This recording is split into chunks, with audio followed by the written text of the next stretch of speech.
Good morning, everyone. Sophie, thank you for hosting us in your loft conversion. We love what you've done with the place. It's looking great. I'm going to do just 3 things with you this morning. Lizzie has said she's going to warn me when I need to start stopping. Good luck with that. What I want to do is I just kind of want to vent first and have a bit of therapy at your expense, really. Then I want to set a bit of a context, and then we'll finish with a bit of a challenge, really. So the first bit of my venting, really, is the frustration that development, not training. I've seen far too many reviews that say the answer to this is we'll deliver more training. We need a training programme. I do say, if training's the answer, you've asked the wrong question. Let's start talking about learning and development. But I am getting tired of the phrase of development is an abstraction. It's an abstraction we can't afford. Blimey, do you know what? It's an abstraction we can't afford not to make. And the reason why I vent about it, the reason why I'm frustrated about it, is I want to introduce each and every one of you into what I kind of call a library card of access that we've gained recently. Because through the Home Office, we used to access a thing called CAST. Do you remember CAST? The science and technology bit that looked at bulletproof jackets and whatever else and all of these kind of sciencey things that we needed.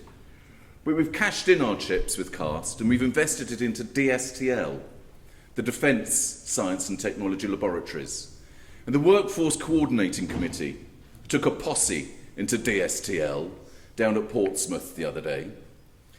It is fascinating because they're not only interested in warships, guns, bullets and everything else, they are fascinated by people as well.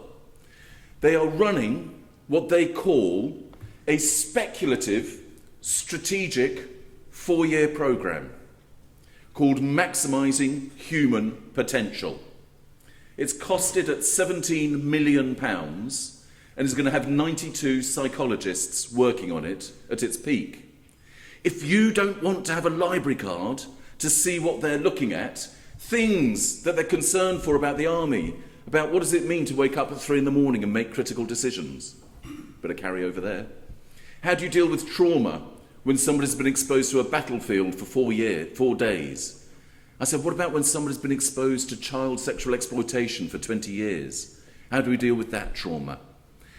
But absolutely, what the military, what the army seem to have is 95% of their time invested in development, in learning, and it's a good thing.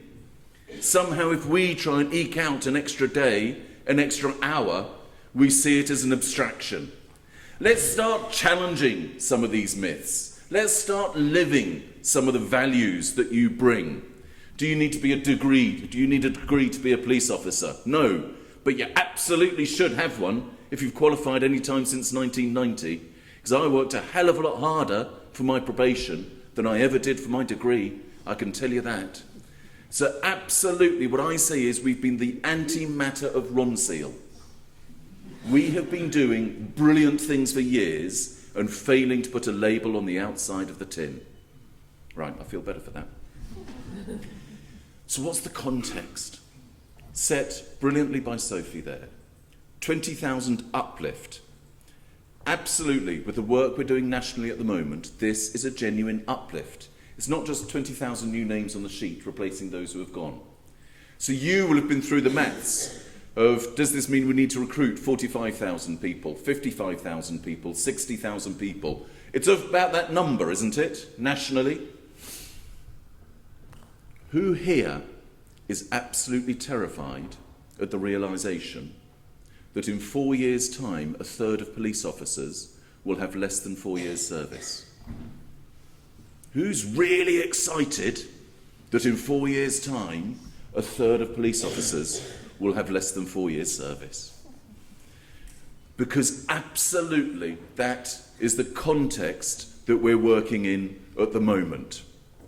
We're at risk of using 15-year-old technology to bring this new generation into policing. Because many of you will hear might talk about your teenagers. your children, and kind of the difference that they have, the perceptions of how just different things seem important than when we were growing up. Oh, sorry.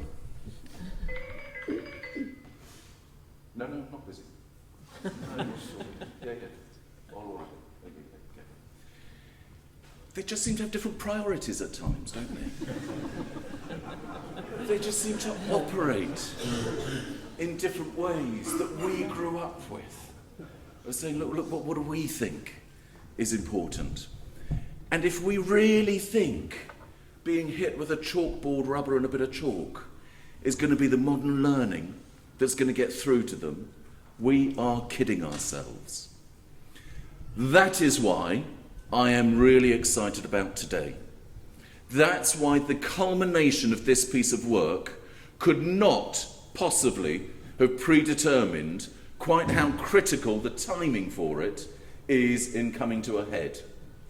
We talk about a network, don't we? Don't look for it very far. Don't look for it beyond your nose, because you are the network. Have a look around the room at the moment.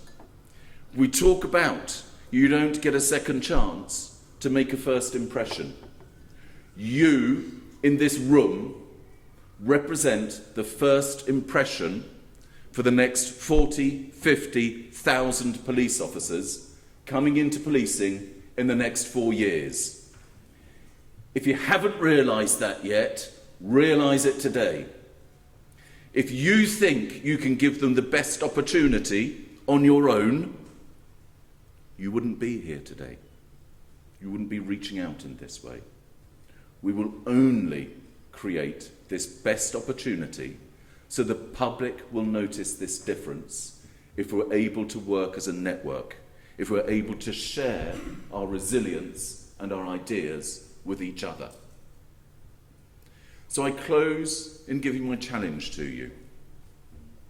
Please leave here with somebody's phone number in your phone book in the most appropriate way possible that you didn't have in there when you arrived. Sit next to somebody you haven't met before. Go up to somebody you haven't spoken to before. Because by being a network, you will create the resilience, you will create the imagination. Most of all, you will create that experience for the new police officers coming in that means that they will get it. They will get it about the passion for policing. They will get it about the passion for the public as well. That is why I am so committed to this group to say, turn a corner, join the network, and absolutely let's set this context for our future today. Thank you.